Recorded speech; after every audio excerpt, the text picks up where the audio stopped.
tuh orang yang nggak pernah percaya sama buzzer. Adanya buzzer itu aku nggak percaya, sampai pada akhirnya aku tuh diserang buzzer. Ceritanya gini, kan aku punya akun gede ya, dan di situ aku kan jualan produk ya guys ya. Itu produk itu tuh videonya itu sebenarnya viewersnya gak banyak dan gak ada yang cekot, tuh produk itu tersebut tuh. Tiba-tiba kemarin itu ada yang komen, dan komennya tuh banyak, dan komennya tuh positif semua guys, yang katanya produknya bagus lah, pernah belilah, inilah, pokoknya intinya produknya gue apik ngono lho. Pokoknya dikomeni sing apik-apik. Tapi gak ada yang cekot dari video itu, gak ada yang beli satupun produk itu. Tapi komennya gue kayak seolah-olah wis pernah tuku ngon aku, wis pernah tuku ngon videoku lah, kayak gini bla bla bla segala macam. Padahal gak ada penjualan guys dari videoku itu, gak ada penjualan.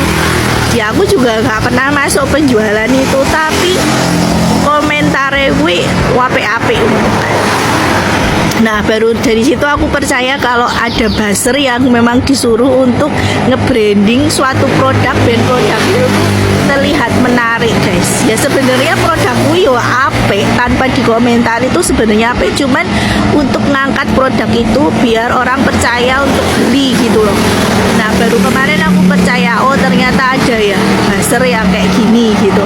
Nah, dari yang kasus yang rame-rame ini ya, kalau misalnya tuh ya si dokter itu, dokter gigi itu, DRG itu, kalau misalnya kalian baca komen-komenannya, ada komen-komen yang komen produkannya yang bilang produknya bagus lah, inilah, wis percaya fix kuwi buzzer sing dikon komentari produknya apik-apik ben wong tertarik untuk beli produk itu.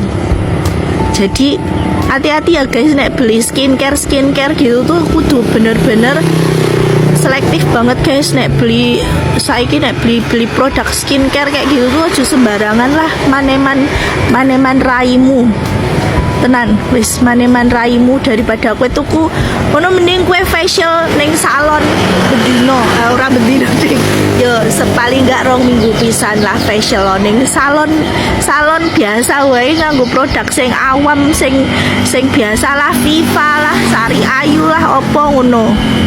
Terus facial ngono kuwi rutin wae, opo nganggo masker timun opo-opo ngono. Wis malah apik guys, apik wis. Suwe aja percaya mbek produk-produk ngono kuwi lah. Yo.